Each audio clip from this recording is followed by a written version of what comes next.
Hello viewers, আসসালামু আলাইকুম। আজকের নতুন ভিডিওতে আপনাদের সবাইকে স্বাগতম। তো ভিউয়ার্স, কয়েকদিন ধরে বৃষ্টি হয় আর কি।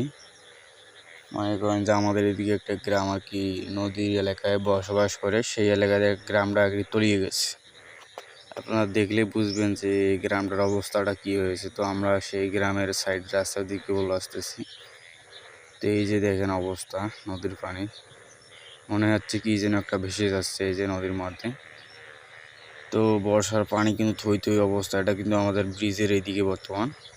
তো এই যে দেখেন ব্রিজের এখানে অবস্থাটা কি দেখেন, মনে হচ্ছে কি কি যেন ভেসে ভেসে যাচ্ছে। মনে হচ্ছে মানুষেরও কিছু মানে নদীর মাটি টাটি পুকুরের যে ইয়াগুলো ছিল সেগুলো ভেসে যাচ্ছে, এমন অবস্থা। প্রচুর পানি হয়েছে, প্রচুর পানি, বর্তমান ভঙ্গন শুরু হয়েছে নদীর চারদিকে। প্রচুর বৃষ্টি হয়েছে গত কয়েকদিন ধরে। এই যে দেখেন অবস্থা চারদিকের পানির, মানে একদম চকচক করতেছে পানি, ভরপুর পানি। এই যে গ্রামের অবস্থা দেখেন, আমরা বর্তমানে সেই উঁচু পুলের উপরে আছি। চারদিকে অবস্থা দেখেন, এই যে বাড়িগুলো কোথায় দেখতে পাচ্ছেন, একদম পানির মনে হচ্ছে পানির সাথে মিশে যাচ্ছে। তো একদম মানে চকচক হয়ে গেছে, মনে হচ্ছে বাড়িঘর ডুবে যাবে এমন অবস্থা। তো আমরা এখন আছি এই পুলের উপরে। তো এই যে পুল থেকে এখানে দেখেন নিচের অবস্থাটা কী অবস্থা হয়েছে, একদম মানে সাদা চকচকা হয়ে গেছে, মানে কিছু দেখা যাচ্ছে না। বাড়িঘরে মানুষ মানে আতঙ্কে আছে এই এলাকার মানুষ। তবে এই এলাকার মানুষ মাছ খেতে পারে, প্রচুর মাছ খেতে পারে।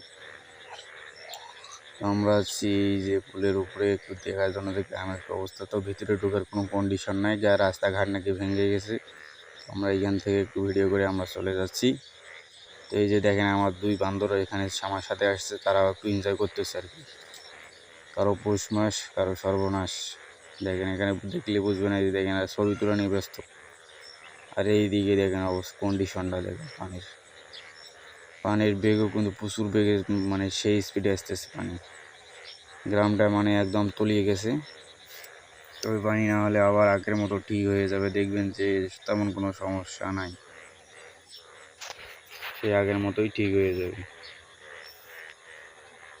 এই যে দেখেন অবস্থা, পানি যে থই থই করেছে গেটের সামনে। এই যে দেখেন পুলের নিচে পানির বেগ, এই যে গেট দিয়ে পানি ঢুকতেছে গিয়ে, মানে এই দিকের পানি আর ওই দিকের পানি একদম সমান হয়ে গেছে।